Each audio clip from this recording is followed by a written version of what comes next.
Hey guys, and welcome back to Divine Journey 2. So last episode we were working through our part 2 of Botania. There has been some changes. I removed this little tower we made last episode, and it's now been tucked neatly away next to our Alfheim Portal here. So this will automatically create us all of the materials we have in these drawers. But I did have to change this setup just slightly to get it to work. Basically the way we had it before was we had the level emitters pointing straight into the precision droppers. But I think what was happening is the droppers were actually powering the ones above it. So when the level emitter was on, for example, for Mana Steel, it was also powering the quartz even if the level emitter for quartz was off. So to fix that, I've just copied the same setup that we have over next to the Atomic Reconstructor, and we have an interface for each of the precision droppers here. And then we just filter the extract on the conduit to activate without a signal. But we do also have the redstone conduit on the back as the failsafe for the empty mana pool. So it will only drop items if we have enough mana in the mana pool below it. But yeah, it turned out a bit better like this, having it in the wall instead of like out in the middle here. So the goal for today is to perhaps finish out this chapter. We'll see how far we can get. But the first objective is to finish automating all of this quartz.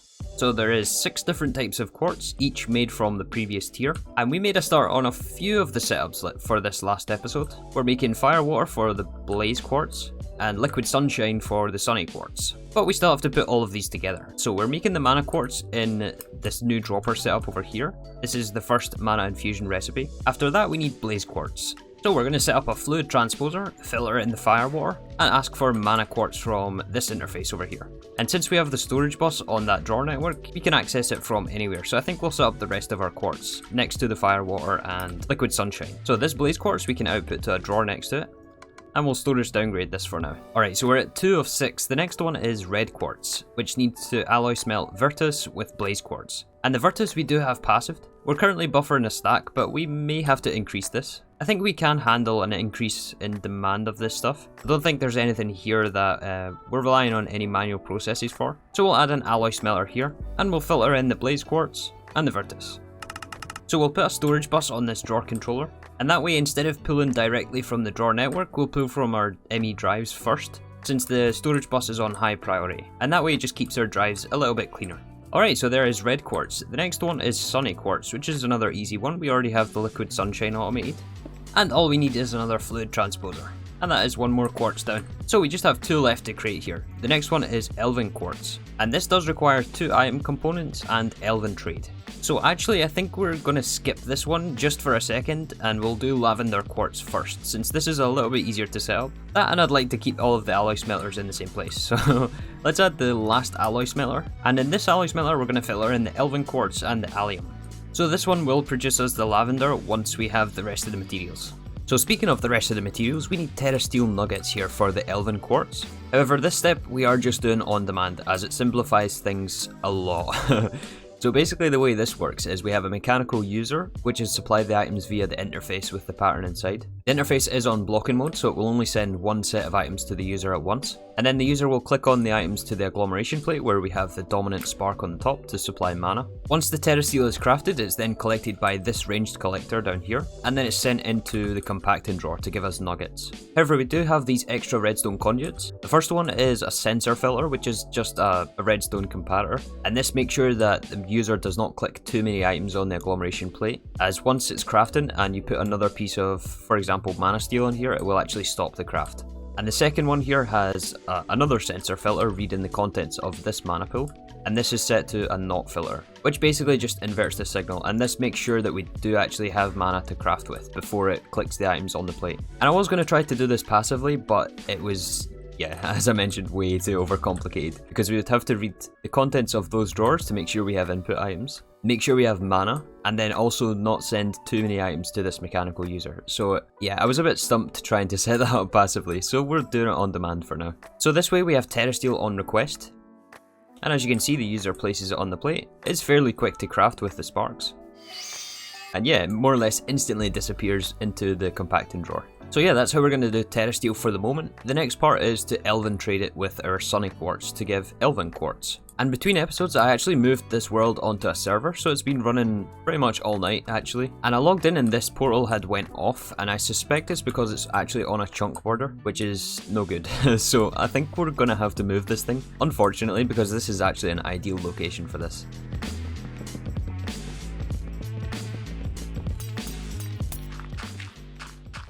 So obviously we're not going to want to waste a two full mana pools worth of mana here. So let's make sure we transport this stuff. We can switch out the dominant sparks to these sparks over here, which should pull mana from all the adjacent mana pools. And yeah, as you can see here, we also have a mana battery. These are just regular sparks, so these will supply mana to any mana pool that's looking for it. So because on all of our consuming mana pools we have the dominant spark, these will basically push to all of these ones. And because this one is recessive, this will push into our battery. So this gives us a large buffer of mana to work with. So yeah, let's relight our portal over here. Hopefully those mana pools are actually in range of this mana battery. Alright, so this Lavender Quartz I think we want to do passively, and we'll control it based on the amount of Terrasteel that we have. So I've set up a separate dropper here. I guess we could have probably done it with the same one. So the bottom dropper will take the patterned items from this bottom interface, which we're still just doing on demand, but we're also asking for the Terrasteel nuggets and the Sunny Quartz.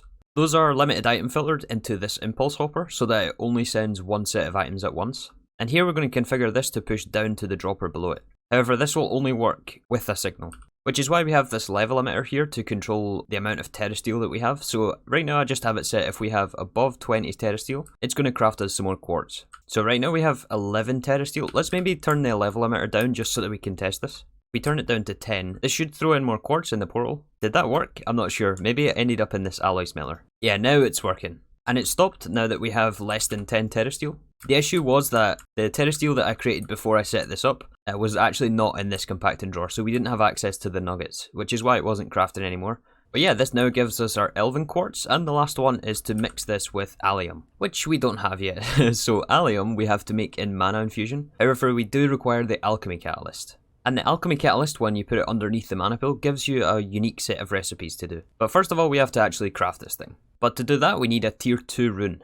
So I encoded all the recipes for the tier 2 runes. A lot of these are actually all of the same item. It's just pixie dust, dream matter, and blocks of mana diamonds. But we now have all of these automated. And of course, they also take the tier 1 and 2 runes along with it. So this requires the Rune of Envy. And it looks like we've got all the materials for this. But yeah, until we unlock better mana spreaders, this is still a bottleneck in our process. And while we're waiting on the Runic Altar, let's also create 2 more Intrapiniums. Because why not, right? This is going to give us much faster mana generation. So yeah, this is more than doubled our mana rate here, although we're still missing a few lenses to go along with this, and of course the upgraded mana spreaders. But the other thing we need for our Alchemy Catalyst is another Alchemy Table. And to make an Alchemy Table, we're still missing hardened blood droplets, which is something we've still been batch crafting like this. But between episodes, I did actually set up automation for coagulated blood. And that is now tucked away over here. There's a bit of a weird place for this thing, but this will give us automatic coagulated blood. So the way this works is we have another smeltery here for Tinker's Construct. We are importing rotten flesh into this, which will create blood.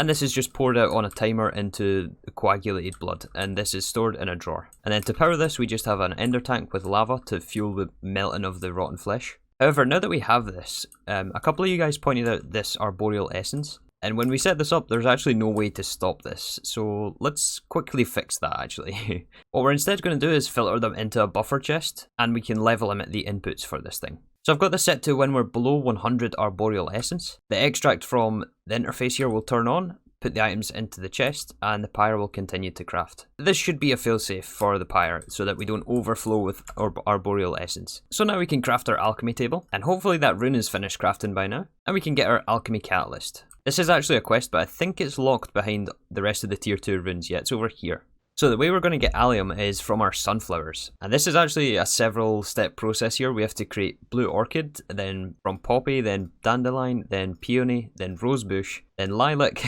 and then we get the sunflower. So to make our allium, I've set up our alchemy catalyst with the mana pool on top. We have the dominant spark upgrade on there.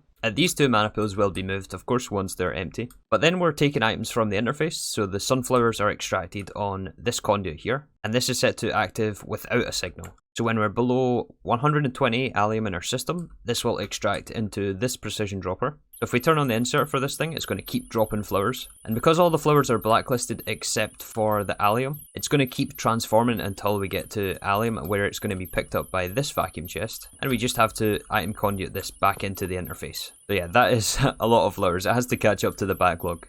Let's just make it 10 just now. Yeah, so it stops here. We should have at least 10 allium. It's not going to be 100% accurate because there is some delay in the drop time. But yeah, this has made us 12 allium. which should make its way over to this alloy smelter. We just have to add it to this interface. Yeah, now we're cooking up Lavender Quartz. And this will keep us up to a stack, as long as we have enough Terrasteel for the Elven Quartz, that is. So that should mean that we have one of each of the different types of quartz. And our quest. Oh man, that was a lot of fun to set up. There was some interesting challenges in that as well. Alright, so I've tidied a couple of things up here. Let's see if we can continue on with our quests. So we do have to pick up one of each of the tier 3 runes, and these are going to take forever to craft, so let's actually just get those going right now. I guess we'll go in order. So we need Rune of Lust first. Rune of Lust. We should have everything for these, so I'll keep requesting these as we craft more. But yeah, while we wait on those things crafting, let's also go and pick up some of these optional quests over on the left hand side here. And the first one I would like to get here is the Ring of Magnetization. This is a really powerful magnet from Botania. We're using the Quantum Flux Ion Magnet, which is nice since you can disable it with a keybind. And the Magnetization Ring you actually can't disable with a keybind, but we can use the flower from Botania to disable it. So to make this we need 2 Dark Solarium, a Power Core, and our Item Magnet. This gives us the Magnetism Reagent, which we have to use with the Arcane Ashes, and a Demonic Slate. This is going to give us the Blood Magic version of the magnet, which is also a quest, which we can then turn into the Ring of Magnetization. Nice, and we get some Elementium for free. But yeah, obviously we don't want it to activate while we're over here at our Botania area, especially since we're throwing items on the floor to be crafted with, and I think it also will pull from the Runic Altar. So to solve that issue, we can make this functional flower from Botania. So this is also made in our Fey Crafter here, which I believe we actually get access to automation. Once we make some Mirian and also Modularium, we can get access to this Fey Crafter, which can be automated. Unlike this one, which is only manual. But this flower I guess we're going to place down next to these 2 mana pools, and we can also place it next to the Runic Altar here. I think these have a 4 block radius. The next thing we definitely want to pick up here is the wireless crafting terminal. So yeah, all of these items we actually do have besides the Master Corporeal Spark, but we have access to Elven Trade now, so this is just some pixie dust, blocks of Dragonstone, and 4 ME controllers. But after putting in some more recipes, we have our wireless crafting terminal. And we don't get the quest since it asks for the fluid terminal as well, and we're not going to make this thing. Oh, and device isn't linked. I don't remember where our security terminal is either. It's somewhere down here. Oh, I really don't remember where I put that thing. Is it down at our crafting area here? Oh, here it is. It's behind our terminals. Aha, now we have access to the wireless crafting terminal. So now I'm just going to craft the rest of these runes, and then we can move on to the next steps of this quest chapter. While I was crafting the runes, there is 2 more items I was reminded about. The first one is Coarse Dirt, which we use in the Dirty reagent. And the second one is Flint, which we need for Empowered Void Crystals. So this should be our last rune that's crafting. Yeah, nice. Alright. That did take a while, but we got there. And of course we have all of the inputs automated. So this now unlocks actually the next stages of blood magic for us. We do also have access to Elementium armor and some of the copy-paste gadget tools, as well as some more options for mana generation, but I think we'll come back for these quests later on. We can also pick up our Alchemy Catalyst for the quest. I guess the vacuum chest picked up there. So yeah, from here let's look into these demon blood shards, which is, oh, this is quite the craft here. And that is also a lot of mana to craft this stuff. Alright, how many do we need of these? Just 1? Yeah, it is just 1 for now, but we will need more to upgrade our blood altar. So we'll put in the recipe for this thing. And let's see if we can request this. It looks like we can. A lot of the tier 3 runes are already crafted, but I don't think it's going to let us start this craft. And if I was to guess it, the reason for that is because our crafting CPUs are still tiny here. These are still 1k storages. So let's see about getting another 4 64k. Oh yeah, that is a lot of materials. I think that might take a while to craft. So looking ahead to after we're actually able to craft this thing, the first thing we're going to want to do with this is make the Archmage Blood Orb. However, this does require a tier 5 altar, and we are only at tier 4 right now. So to upgrade this thing, we have to use those radiant beacons that we found in the Divine RPG dimension, and craft regular vanilla beacons. These are what's going to be used for the tier 5 altar caps. And of course we also need some more runes for this, but since we have semi-automation of the slates here, the runes shouldn't be too difficult to craft. So I think the beacons are in a configuration like this around the altar. And we do also need 52 more runes for this. And some of you guys pointed out the inefficiency of these augmented capacity. Basically we need to have 15 of these things to make up the cost of it being worth the upgrade from the regular runes of capacity. Right now we have 9, so let's add the rest to get up to the 15 augmented capacity that we need. And yeah, these augmented capacity runes are still not very cheap. This is just for 1 rune here. but I think it's worth the upgrade, and we need bigger capacity in our Blood Altar anyway.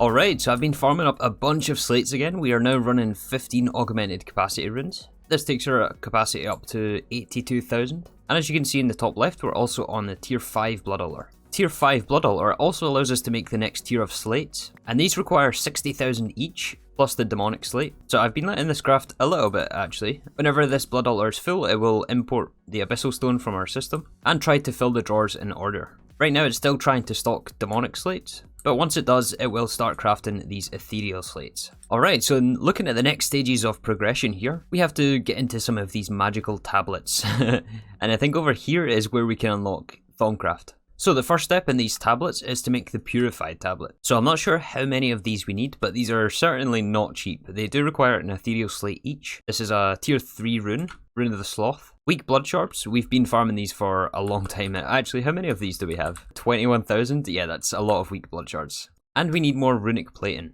This thing we make in the Alchemy Table, I think we have an on-demand recipe for this though. And the rest of these things we should have automated by now.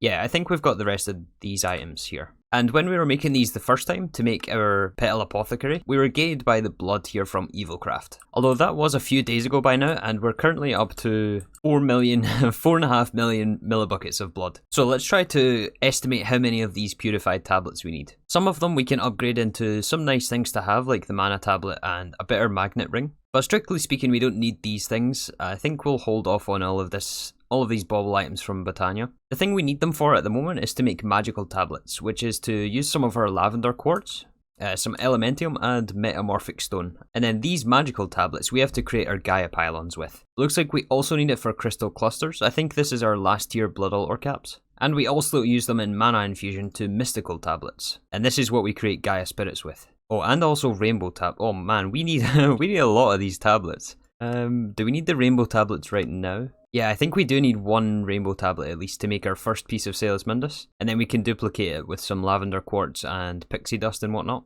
So that's going to be, what, 1 tablet plus another 4? Plus 16 for the crystal clusters, so that takes us up to 20 tablets. Oh, and they're also used in Gaia Mana Spreaders, but let's maybe just start off with 20 magical tablets, if we can. And that means 40 runic plating. Now, do we have enough for 40 runic plates? Things are getting a little bit crazy here. Okay, 40 runic plates. We are missing a lot of stuff here. Okay, a lot of this is actually just buffers. When we're also out of Dreadium. I think I turned the mob farm for those guys off. Let's go turn those guys back on right now. Yeah, so this is going to start giving us the Shards of Abyssal Night, which have to go through transmutation, and this will take a while. But we're not missing that many of these items. Ender Alloys should be passived on this wall somewhere. If I was to guess, it would be this one. Wrong guess. I think it's this side. Nope, maybe on this side of the wall. Oh, I was right the first time, it's right here. Yeah, Enderium Osmeridium. I'm not sure we should actually increase the buffer for this. Let's maybe just take it out so that it crafts more. Yeah, I don't think we want to increase this buffer much more than we have. Okay, so that just leaves some of the tier 1 essence, or these might be tier 2 blood magic essences. I'll go and increase the buffers on those things. And also the Emeradic. The potions as well, I guess we can increase our buffer on potions. And also lava buckets is not really going to be an issue if we increase this. Alright, so those buffers may take a while to fill up, especially on some of the things like the potions. We still haven't upgraded those machines. But this does also have to craft up 117 reagents and 96 offensa. So let's maybe request 20 and we'll do half at a time. Plus the plates have to go through the blood infuser, which we still have to add a recipe for. But things seem to be going fairly smooth here. Still going to be a while to craft, and since for one of the next steps we need a couple of these ethereal slates, I'm going to get those crafting now so that we have them when we need them. So to do that, instead of importing any item from the Blood Altar, since there's still space in some of these drawers here, it's going to pull out the demonic and the imbued. We can instead make a variable card with integrated dynamics for the ethereal slates. And then by putting this in the import item slot, this should only pull the ethereal slates from the altar. And it will basically bypass these drawers here. Are you nice and cozy in here, Cyclops? These guys are in here all the time. And let's also make a start on the Runes of Sloth, as these are still kinda slow in this process. So I think for this we'll just do 10 at a time. Yeah, that is a lot. That's still a lot of crafting to do. But I think at least for the Purified tablets, we're just waiting on crafts finishing. So let's look at the next step, which is to make them magical. We need a Hellfire Forge, 256 will, which I think is only lesser Tartaric gem. We need our Lavender Quartz and Elementium, we have both of these. But we do need this Metamorphic Stone. So to make the Metamorphic Stone, we need to make this Metamorphosis. You know I'm bad with pronunciation. Yeah, this flower, which turns regular stone into the Metamorphic Stone. I think it's similar to the Pure Daisy actually over there. We may end up adding to this sort of a setup, and we'll have another set of Annihilation Planes. Also, at some point soon, we should probably look at upgrading our Hellfire and Alchemy Table setups, so that we can have more than one crafting at once. As right now, both of these processes just process in sequence, whereas I think it's going to be necessary to parallelize this thing. And actually, quicker than expected, there's only 2 runic plates left to craft. These are just going through the blood infuser. So let's request the other 20 that we want. Almost, 31 more ingots. So after some more crafting, we can create our next Botania flower, the Metamorphosis. Or at least that's what I'm calling it. Alright, so I'm curious, just as a test here, if we just place some regular stone down next to this thing, does this need mana? The quest doesn't mention anything about mana. This may just be slow though. This is where we need time in a bottle. Actually, it just turns out that we are slightly out of the range there of a mana pool. So I think we can actually place it in this little space. And yeah, it's kind of made a little bit of a mess down here. But that's okay, that'll all be covered up. So yeah, I guess I'll add an extra subnet to handle this plant here to give us Metamorphic Stone. Alright, so I think we got this figured out. There is one thing that we have to change though, and that is that we're no longer using Annihilation Planes. Instead, we're using Integrated Dynamics World Block Importers. And the reason for that is because these basically give us Silk Touch. If we use the Annihilation Planes, this gives us Cobblestone, which is no use, and we have no use for Cobblestone. So actually, we are not going to keep this fully automatic. I almost had a game crash there. So instead, we're just going to batch craft this stuff. This is probably way overkill for this Metamorphic Stone anyway. So instead, when we need it, we'll just put small amounts in this chest here, and that will all get output to this chest. And to make the rest of the sloth runes that we need, we are out of these root soils, and we still haven't automated those yet, so I'm still going to keep batch crafting this. Alright, so I took a little break to let some of the slates build up, and I believe we now have everything we need for 28 of these Purified tablets. Yep, all of our runic plates have finished crafting. There is still 3 runes of sloth to craft though, but everything else we have, so let's see how long this is going to take. Oh, and this craft has actually gotten stuck here on the alchemy table, but that's just because we need to swap out our new blood orb here. And we should have enough essence in our LP network. Yeah, we have over 300,000, but we do have to make sure that this is in the alchemy table for this to craft, as this recipe counts as tier 5. Aha, there is our first purified tablet. Gives us a skeleton skull. That's a bit of a strange award. But yeah, next is the magical tablets, and by this point we actually have everything for this. We may have to craft some more Elementium. In fact, we'll definitely have to craft some more Elementium. But I did put in the recipe for these, so we should be able to just request our magical tablets. But one of the other things we need for the next tier of Blood Altar is these crystal clusters. So we should have enough silicon crystal blocks. We made these, I think, 2 episodes ago. But we will have to make some more demon blood shards. And this is a lot of runes to craft. I don't think there's any getting around this, but we can help this along a little bit by collecting one of these quest rewards. So if we craft some more paving stones for our incense altar, this will actually give us 2 demon blood shards. And this is a pretty good deal. This only takes some smoky quartz. And then the lower tiers is just some infused or undead wood, which at this point is really not too bad to make. It would be not bad to make if Applied Energistics would like this recipe. So I don't really know what's wrong with this, but it doesn't give us any output here. I don't think it's the Blood Orb's NBT. It could be the smoky quartz though. Before we craft up to the higher tier paths though, let's make sure we get the lower tier quests. I tried the recipe here again, and it seems to work this time. I don't really know what the issue was the first time I tried to encode this. And you know how I was saying earlier how we have loads and loads of blood? Well, it seems that all of our runic plates used it all. It probably would have been worth investing in some more efficiency promises in here, but I didn't quite realise the amount of blood that those runic plates take. Each plate is 200,000 each, and we made 40 of these things, so yeah, that adds up very fast. Which means I don't think we can get enough wood for our obsidian paths, and that means I think we have to make all of these demon blood shards the Runic Altar way. But yeah, at least some of the tablets have finished. So we'll have to wait a bit before we can make our 4 crystal clusters. This will probably be something I'll farm between episodes. But it may be possible that we can fight the Gaia Guardian today. To do this though, we need 4 Gaia Pylons. So the magical tablets are just finishing up. We need some more Dragon Stone, which should be doable. 2 more Runes of Envy, or 4 more Runes of Envy, and 4 more Natura Pylons. Oh, and I also just realised that this gives us 6 Purified tablets for free, so maybe making 20 was a little bit overkill on the tablets. But I'm sure we'll use them. Looks like we can request our 4 Natura Pylons at least. And to upgrade them to the Gaia Pylons, we're just missing some Mana Diamonds and Mana Steel, which will be made passively. So I'm just going to request these one at a time. Yeah, perfect. We're creating more mana items as we need them. And the automation for the Alchemy Portal seems to be working flawlessly.